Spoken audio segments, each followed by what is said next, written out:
There's something profoundly disturbing about finding your own cologne on another man's shirt, especially when you don't own the shirt, and it's hanging in your wife's side of the closet. That was the first break, the opening crack in the porcelain facade of our carefully curated suburban marriage. It was a simple blue Oxford, too slim for my frame, unbranded, and still faintly damp, as if it had just been peeled off in a hurry. I didn't touch it. I just stared, listening to the subtle groan of the air conditioning as it passed over my skin, carrying with it the faint, traitorous scent of my own aftershave, now foreign in its context, now uninvited. I said nothing.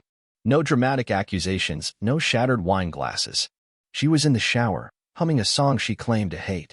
I could have burst in, demanded an explanation, maybe thrown the shirt in her face like some second-rate movie protagonist.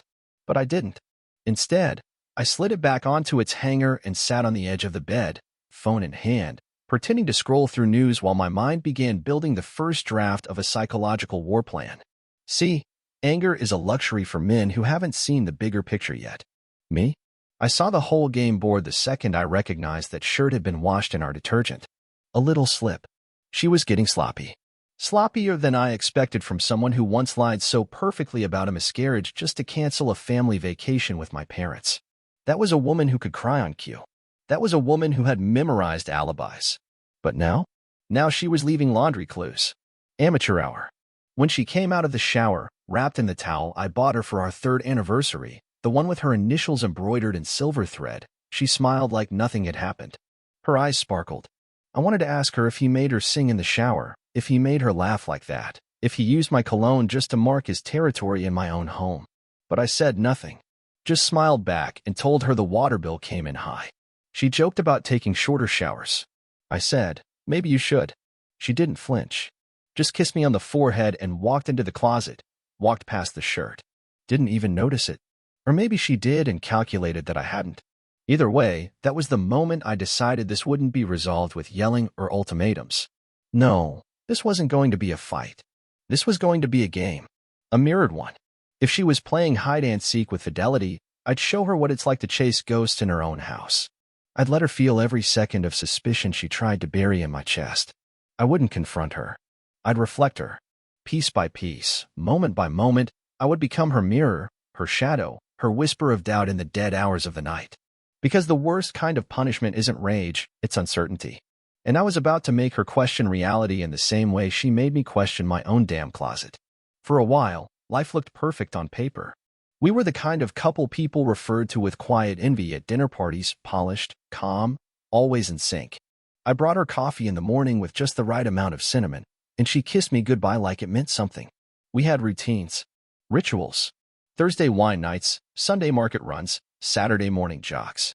She laughed at my bad impressions, stroked my hair when I fell asleep on the couch, and left little notes in my laptop bag when I traveled for work. That was the illusion. The facade. And I clung to it harder than I'd like to admit, even as the cracks began to show hairline fractures, subtle but sharp, like spider veins on glass. It started with her silence. Not loud silence, not angry or bitter, just quiet. Too quiet. The kind of quiet where your words feel like they're disappearing into fog. She started listening with a half smile and dead eyes, nodding through conversations without really hearing a word. Her laughter changed. It became lighter, thinner, like something she'd rehearsed. One night, I found her standing in front of the mirror, just staring, no makeup, no expression, just watching herself. When I asked what she was thinking about, she said, "I don't know who I am anymore." I thought she was tired. I held her. She let me. But the way her body leaned against mine was different, obligatory, not intimate. Then came the talk about growth. That word kept showing up like an uninvited guest at every dinner conversation. Growth. Boundaries. Individuality. She wanted to take a pottery class alone. Sure. Then it was yoga. Solo retreats. I need to reconnect with myself, she said. I've given so much to us, I forgot about me. She said it like a declaration, like she'd discovered a new religion. I nodded, supported her, bought her the best mat I could find, even paid for her course up front. Then she started locking her phone. Nothing dramatic, just a quiet shift. New passcode. Screen always tilted away from me. It's not about hiding, she said. It's about privacy. Healthy boundaries. I wanted to believe that. So badly.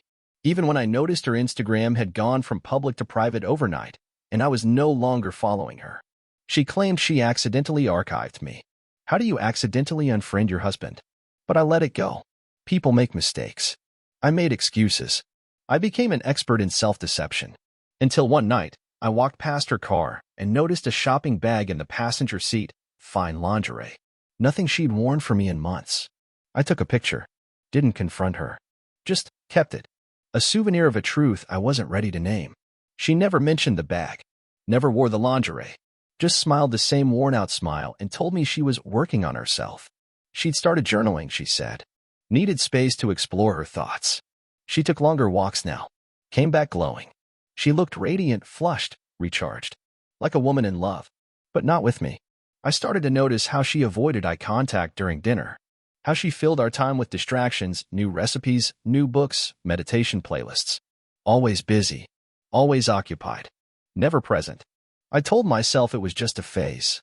That every marriage had its seasons. I doubled down, cleaned more, planned spontaneous dates, tried new things in bed. But she always had a reason to deflect. I'm just tired. I'm overwhelmed. I need to process things on my own. She started calling me babe instead of love. Subtle, but sharp. Like someone rewriting the script of our intimacy one syllable at a time. Then one night, while she thought I was asleep, I heard her whispering in the bathroom. Low voice. Hushed, intimate tone. A laugh I hadn't heard in months. She came back to bed, slipped under the covers like nothing happened. She even curled into me like old times. And I held her, breathing in her scent, pretending not to know that she'd just shared a part of herself with someone else. The part she'd taken away from me. I could feel the distance like a third person in the room, sitting on the edge of the bed, watching us in silence. But I said nothing, because part of me still wanted to believe she'd come back.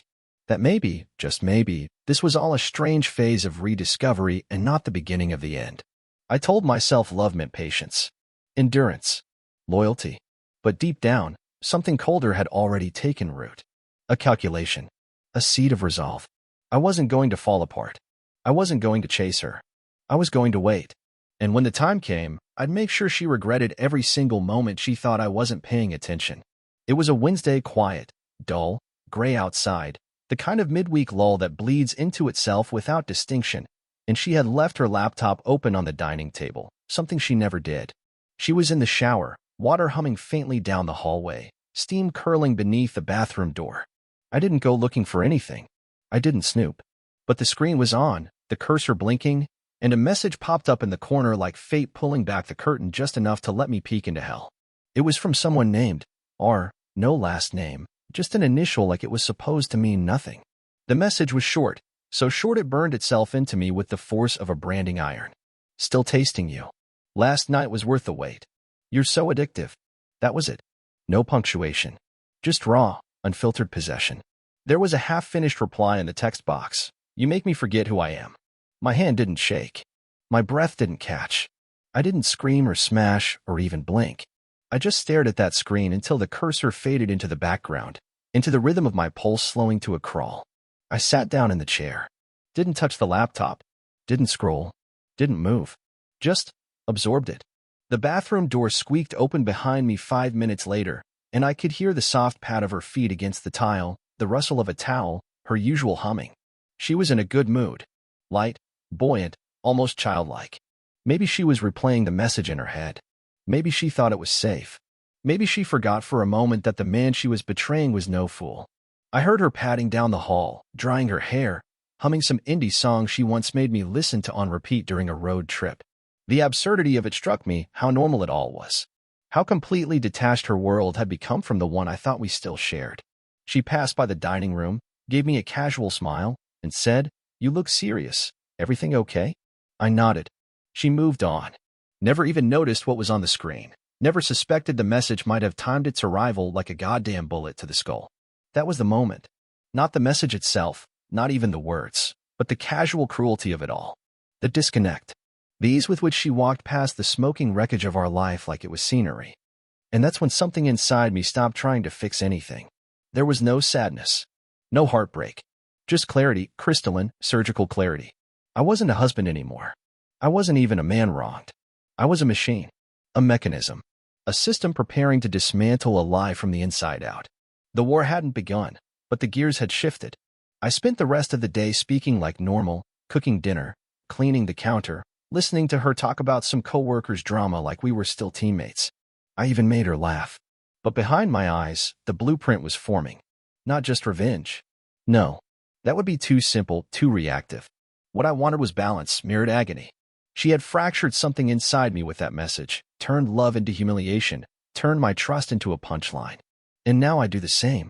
But better. Smarter. I didn't need to yell or demand or chase. I would let her think everything was normal. Let her believe her secret was still intact. Let her feel invincible, just long enough to build her own gallows with her own lies. I went to bed beside her that night and kissed her shoulder, and she smiled in the dark. She thought I was soft, forgiving, weak. She had no idea I'd already begun to erase her from the life she thought she owned. She thought I was broken, but I was building. She thought I was distant, but I was watching. The night I read that message, I knew I couldn't confront her, not yet. I needed the full picture, truth, in its entirety. So I became a student of her routine, a ghost embedded in the background of our shared life. Every conversation, every smile, every so-called girls' night out, I logged them like data points. I didn't ask questions that could tip her off. I asked questions with answers I already knew, then measured the delay in her response, the flicker in her eyes, the way her mouth twitched before lying. I bought her a new water bottle, an expensive one, Bluetooth connected. Told her it tracked hydration.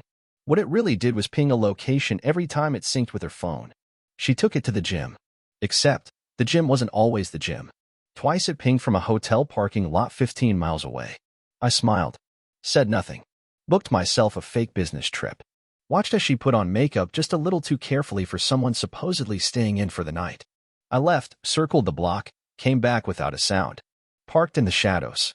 Her car was gone before I'd even hit the second turn. I followed from a distance, 2 cars back, lights off.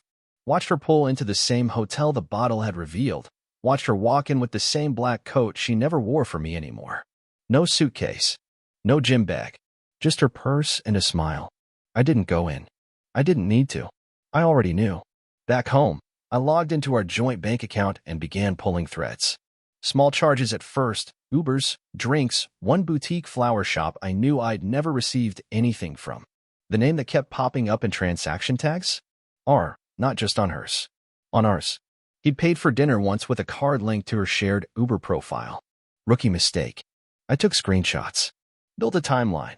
I started cooking more, keeping her distracted with routines, gifts, affection, all while deploying traps like breadcrumbs. I offered to take her car for servicing, told her I'd get the oil changed. She looked hesitant, too hesitant. I knew why. While the car was at the shop, I had a tracker installed, disguised as part of the onboard diagnostic system. Nothing fancy. Just a quiet ping anytime it left the garage. The next Saturday, she told me she was going to a wellness workshop with her coworker. The tracker pinged from a beachside rental home. Not a spa. I didn't call her. I ordered flowers to the address with a fake sender name, until next time, or just to see what she'd say. When she came home, she looked shaken. I asked her how the workshop went. She said it was inspiring. I nodded, told her she seemed tense. She smiled. Too wide. I filed it away. Then came her friend Mia, the one she claimed was her rock, her confidant, her ride or die. I'd never liked Mia. Too slippery. Too rehearsed. But I played nice. Started tagging along to brunches, playing the affable husband role to perfection. I made Mia laugh. Made her comfortable. Then one night, I messaged her from a burner account. Nothing obscene. Just flirtation. Casual. A few back and forths and she cracked, confirming the affair in one dumb, boastful line. She's obsessed with him. Says he's better than any guy she's ever had. Even her husband, poor guy, has no clue. I took a screenshot. Then blocked the account and deleted it. Mia never mentioned it. Probably figured it was just another admirer. I left the chess piece exactly where it fell. By now, the house felt like a museum of memories that weren't mine anymore. The sheets smelled like strangers. Her smile wasn't real. Her touch had gone cold. But I kept playing my part. Cleaned the kitchen. Kissed her on the neck. Pretended to be tired when she wanted to talk. Let her drift deeper into the illusion that I was blind, dull, checked out. Every lie she told, I logged. Every alibi she gave, I cross-referenced. I knew what days she saw him, what perfume she wore, what cheap diner they liked. I even knew what room number they preferred, 217. But I never lost my composure. Because this wasn't about catching her. This was about building the stage for the collapse. I wasn't going to scream. I was going to orchestrate. And when the time came, she wouldn't even see the knife until it was in her back. It was her promotion party, the perfect setting. She'd been buzzing about it for weeks, sending invites, booking the rooftop lounge at her office building, choosing the dress with the kind of giddy obsession you usually reserve for weddings or funerals. I told her I'd be there, front row, supportive husband in tow, and I played the part well: charcoal suit, polished shoes, small gift bag with a handwritten card, and the watch she'd been eyeing for months. Everyone was there. Her coworkers, her boss, her insufferable best friend Mia, who I now knew was more messenger than friend. I watched her glide around the room, laughing too loud, sipping her drink too fast, completely unaware that the stage she was shining on had been built just for her to fall through. I waited until the middle of her speech, right when she was thanking me for being her rock, to set it in motion. The slideshow behind her was running photos of her climbing the corporate ladder, smiling at conferences, shaking hands, leading teams. I'd offered to help edit it for her. She said yes, trusting and foolish. I added just one photo, one single image that would slide in like a scalpel. There she stood, mid-sentence, when it flashed. Her in room 217, hair messy, shirt half-buttoned, straddling a man whose face was blurred, but whose initials, RJ, were etched on the hotel room door in gold. A second of silence. Then gasps. Then a cough. Then silence again, heavier this time, like the air itself recoiled. She froze. Eyes wide. Face drained. For a moment, I wondered if she'd faint. Instead, she muttered, "That's not what it looks like." I didn't flinch. Just tilted my head slightly, as if trying to understand the absurdity of her opening move. She stepped forward, waving a hand toward the screen. That was taken out of context. We were talking. Her voice cracked. I handed her the card from the gift bag. She opened it with shaking fingers. Inside wasn't the note I'd written. It was a printout of their messages 2 months' worth. Graphic, pathetic, desperate. Her hand dropped. "Okay," she said quietly, voice tightening. "Yes, we crossed a line. But it wasn't serious. It was a mistake."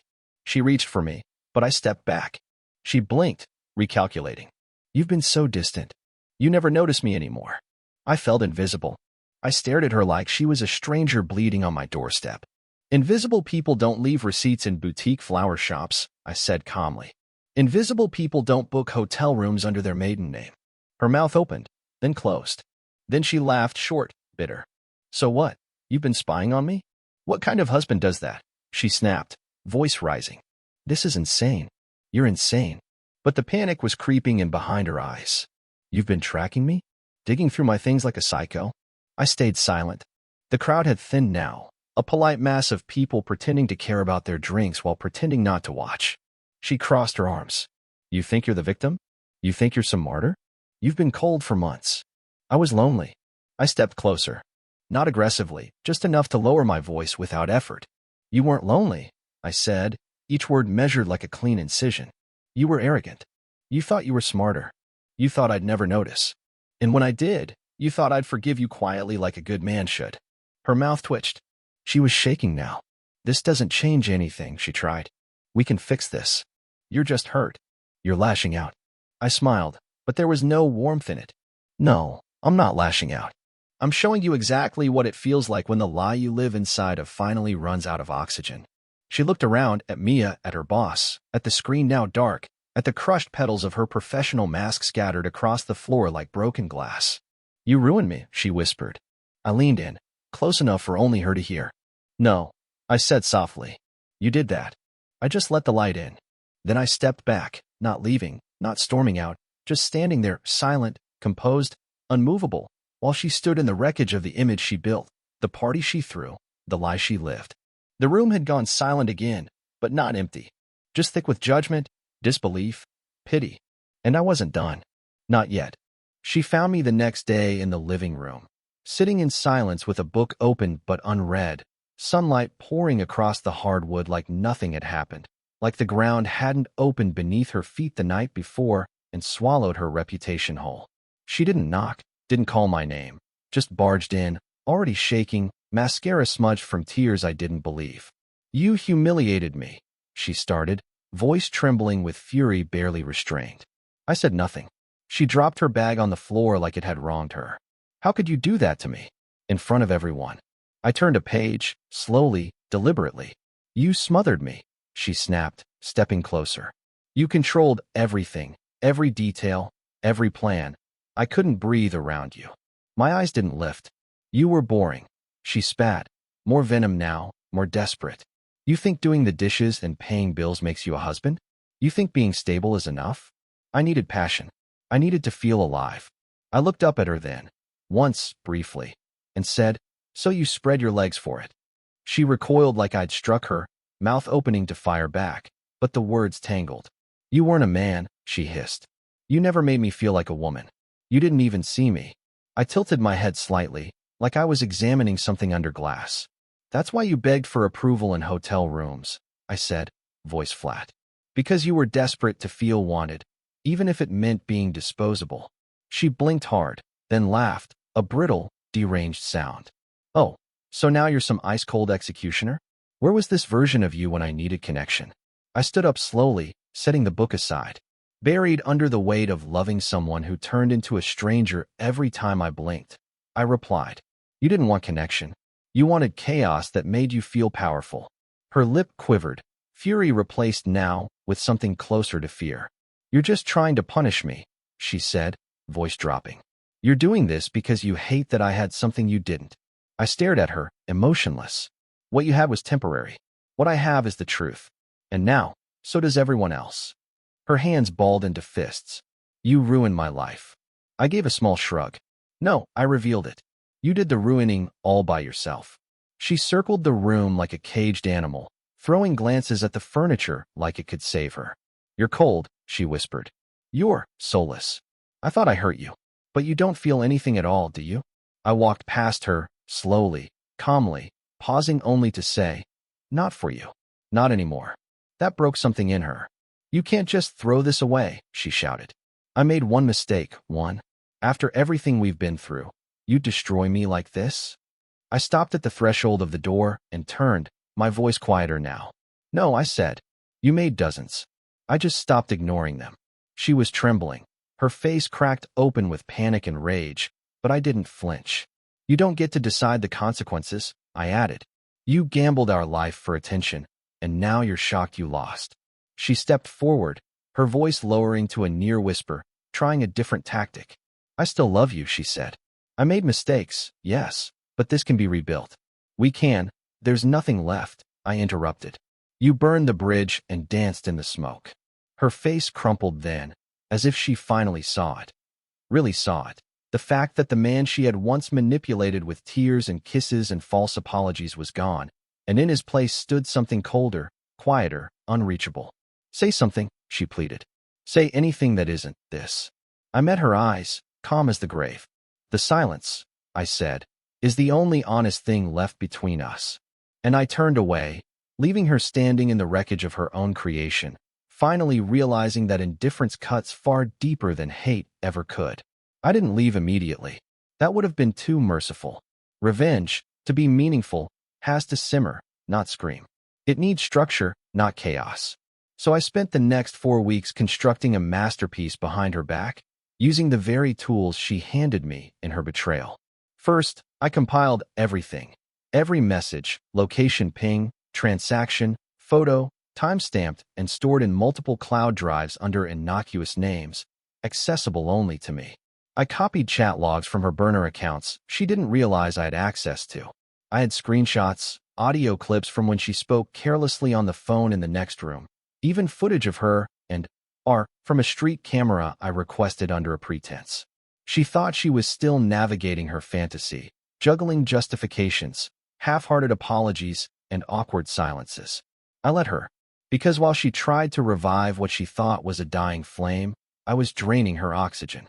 I started with the finances, froze the joint savings, rerouted my salary to a separate account she couldn't touch. Then, without a word, I removed myself from every bill she never bothered to pay, electric, Wi-Fi, insurance, all transferred to her name with past due notices ready to land on her lap like bricks. I reclaimed the car. It was technically registered to me, something she forgot when she used it to visit him. I left it parked outside her office with the keys inside and a revoked registration note from the DMV I filed online.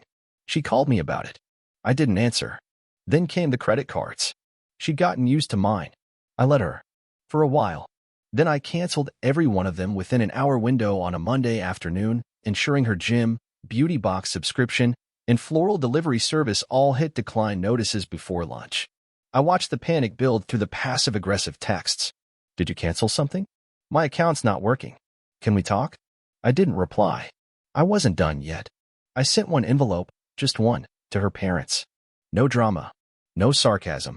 Just the truth. A manila folder labeled, in case they ask, filled with a polite letter and a curated packet of evidence. No commentary. Just dates, facts, undeniable proof of the person their daughter had become. Her father called me, voice cracked and soft. I'm sorry, he said. I told him he had nothing to apologize for. Then came her job. She worked in HR. Ironic, given how little regard she had for human dignity. I forwarded a separate set of photos and timestamps to her company's ethics line. Not anonymous. Signed. Direct. I knew their policy well. She'd enforced it on others. Relationships that compromise internal conduct or involve clients or vendors will result in disciplinary action. Or wasn't just a fling. He was a client, an account exec from a partner firm. She had signed the contract with him 6 months ago. I had the timestamp. I didn't hear about the fallout for a few days. But when I saw her name scrubbed from the company website's leadership page, I knew it landed. That same day, I filed for divorce. Quietly. Through a firm I'd been consulting since the day after the promotion party. The petition was already prepared, complete with infidelity clauses, financial separation terms, and request for division based on her misconduct. She'd get nothing I didn't allow. I'd already transferred ownership of the condo to my name using a prenup clause she once laughed at during a drunken dinner, calling it pointless paperwork. I had the email with her digital signature. Notarized. Effective. She received the papers on a Friday morning, delivered to the door while she was still wearing my old hoodie in the face of a woman who finally realized she was playing a game that had already ended. She called me 37 times that day. Left 14 voicemails. None were returned. But I listened. Her voice cycled through every emotion. Confusion, anger, pleading, threats, sobbing. I listened like I was auditing a broken system, clinical, detached. Because I wasn't angry anymore. I was clean. She still thought she had leverage, that there was space left to negotiate, to manipulate, to seduce. But every rope she thought she could grab had already been cut. And I was already gone. The last move was the most satisfying. I posted nothing. Told no one. But one day, I made a quiet update to my social media profile, a photo of me in a new apartment, glass in hand, peace on my face. No captions. Just clarity. She saw it. I know she did. Because within an hour, her page was gone. Deleted. And all that remained was silence. Exactly as planned. It was her sister's wedding, the one she'd spent months talking about, the one she thought she'd dominate in that emerald dress she'd ordered before the truth came knocking. She had planned to be the glowing, confident matron of honor, a symbol of grace, composure, elegance. Instead, she walked into a room full of people who already knew everything. Not because I told them in rage, but because I delivered truth with precision, curated like a gallery. I sent her parents the dossier 2 days before, delivered it by courier with a note that read, "Because I believe in honesty." Her mother didn't reply. Her father sent a short message. We had no idea. "Thank you for your dignity." I sent her sister the hotel footage and the text transcripts. No commentary, no manipulation, just the raw truth. Her sister responded with one word, "Come." So I did. Alone. The wedding was intimate, family, and close friends only. The kind of circle where betrayal echoes loudest. I arrived early, shook hands, smiled, exchanged polite nods with the groom's side. When she arrived, I watched her step out of the car like she still believed the fantasy was intact. Chin high, shoulders square, a flicker of practiced charm on her lips. But something in her eyes had changed. There was hesitation, a flicker of dread beneath the lashes. She saw me first. Froze. Then kept walking, like she could outpace the collapse. Her parents avoided her eyes. Her sister greeted her with a stiff hug, like hugging someone at a funeral. Then came the whispers. Small at first. Quiet. But relentless. Her old college friend turned away mid-sentence. Her aunt offered a cold smile, then moved to another table. Mia, once her shield, her voice, her accomplice, looked her up and down, then walked past without a word. She tried to smile through it. laughed a little too loudly at a joke no one told, sipped champagne like she wasn't swallowing shame. Then came the final blow. He arrived. R. The man she threw everything away for. Alone. No swagger. Just shame. Her eyes locked onto him like a lifeline. He avoided her gaze, hands stuffed in his pockets, face pale. She approached him like a woman walking a tightrope, hesitant but hopeful. I couldn't hear their words, but I didn't need to. His expression said it all. Her hand reached for his arm. He pulled away. One line. One sharp sentence. Then he walked out. She stood there frozen, the silence swallowing her whole. Eyes on her from every angle. Judging. Whispering. Confirming. She turned slowly, the mask cracking with every step. And then, like a final act of desperation, she looked at me. Not with anger. Not with arrogance. But with raw, hollowed-out disbelief. As if she'd just realized I wasn't going to save her. That I never intended to. That I had planned all of this with the same care she once used to cheat. Her lips parted, trembling with the weight of 1,000 rehearsed apologies. But I didn't speak. Didn't blink. I just looked at her. Calm. Cold. Entirely unmoved. And that was what broke her. Her breath hitched. Her shoulders collapsed. Her face crumpled in real time, mascara bleeding down her cheeks, hands clenching her dress like it could somehow hold her together. She staggered back, muttering, I didn't think it would, but no one listened. No one comforted. The bride called for a toast, and the crowd moved on like she wasn't even there. She stood in the center of the room, unraveling, surrounded by the wreckage of her own making. And I stayed, not to gloat, not to smirk, just to witness. Because sometimes justice doesn't scream. It just stands in the corner, silent, watching you fall. The reception hall had fallen into a fragile, uneasy rhythm after her breakdown. Chatter resumed. Music returned, but everyone kept looking at her like she was a shattered ornament nobody dared touch. She lingered near the drinks table, glass clutched like a lifeline, eyes twitching toward anyone who dared glance too long. But then her mother approached me, quietly, eyes full of sorrow, and asked if we'd spoken. I said no. I didn't plan to. But fate doesn't wait for plans. She saw us talking and stormed over, fury in her stride, glass now shaking in her hand. You think you've won? She hissed, loud enough to turn a few heads. I didn't answer. I didn't need to. You've ruined everything, she continued, louder now. You destroyed my life in front of my family. My job. My friends. What kind of man does that? People began to look again. I met her eyes, steady. The kind of man who gave you 1,000 chances to stop before you lit the match. You humiliated me, she shouted, voice cracking as more guests turned to watch. I made one mistake. One. And you decided to blow it all up like some vindictive, one mistake. I cut in, my voice like a scalpel, clean and brutal. You didn't slip and fall into his bed. You planned. You hid. You lied. You cheated for months and expected me to play along. I didn't humiliate you. I just stopped covering for you. Her mouth opened, but before she could speak, her father stood from his table, voice firm. Stop. Don't twist this in front of everyone. She ignored him. You wanted control. That's what this is, she spat at me. You've always wanted to be the hero, the martyr, the one everyone praises for being so damn perfect. Well, congratulations. Now you're perfect and alone. Better alone than with someone who mistakes loyalty for weakness. I replied, tone razor thin. Better alone than spending one more second being gaslit by a woman who treats guilt like a costume she wears when she gets caught. The DJ tried to raise the volume, awkwardly attempting to mask the storm with a slow song, but no one danced. Everyone was watching now. Someone pulled out a phone.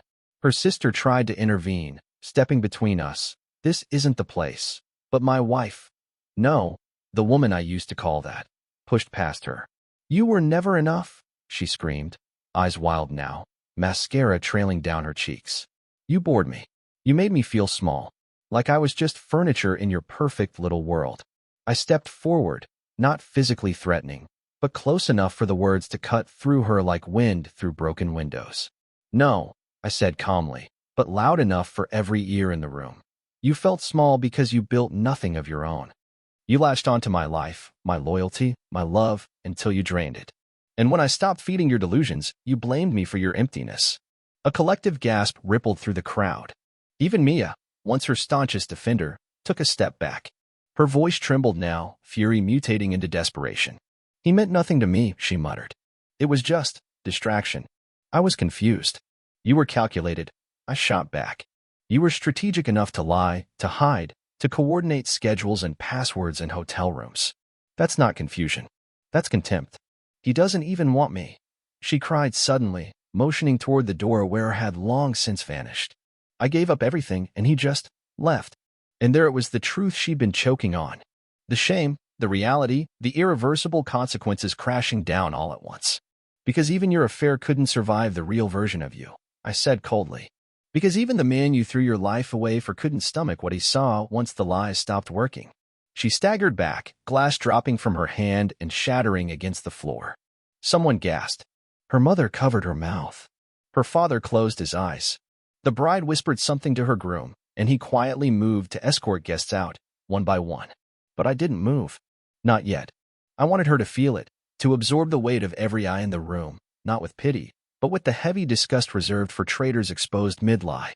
"You could have left," I said finally, voice softer now, but no less sharp. "You could have told the truth, faced your emptiness, done the work. But you chose betrayal. You chose cowardice. And now you get to live with both." She collapsed into a chair, breathless, broken, mumbling incoherently, hands trembling in her lap.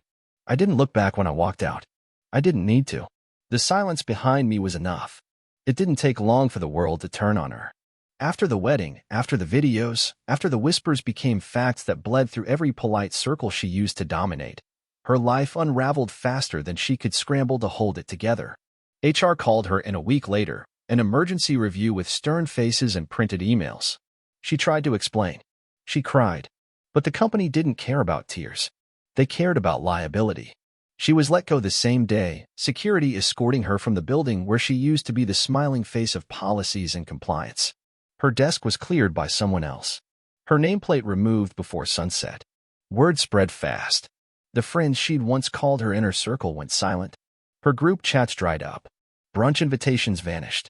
She noticed how people crossed the street when she walked through downtown, how neighbors suddenly remembered groceries when she approached. Her gym pass stopped working. Even Mia blocked her. Her social media turned into a ghost town, followers gone, photos wiped, comments filled with half-deleted slurs and anonymous pity. "Could have had it all," one comment read. "Chose a quick thrill over everything." She moved out of the condo quietly, too ashamed to face me, and rented a crumbling one-bedroom across town in a neighborhood where no one asked questions. She got a job at a chain furniture store, minimum wage, no benefits, working weekends while pretending not to flinch every time someone mentioned ethics or marriage. Art disappeared after his company distanced themselves, claiming personal misconduct. He blocked her on everything. Never replied to her voicemails. Never returned the key she once gave him. She tried calling me a dozen times. I didn't answer. Then one night, she showed up. Unannounced. Standing outside my new place with red-rimmed eyes and trembling hands, dressed like she hadn't slept in days. I opened the door halfway. Said nothing. She took one shaky breath and said, "I still love you." It wasn't confident. It wasn't manipulative. It was pathetic. Hollow. Like someone hoping for a miracle they already knew wouldn't come. I studied her for a moment. Not the woman I married. Not the one who smiled with ambition and charm, but a stranger wearing a corpse of the life she burned down. I leaned against the doorframe and said, "Strange. I don't even remember your name anymore." Then I closed the door and let silence finish what betrayal had started. Thank you for listening to my story. Now I want to hear from you. Where are you listening from? And did you enjoy the ride?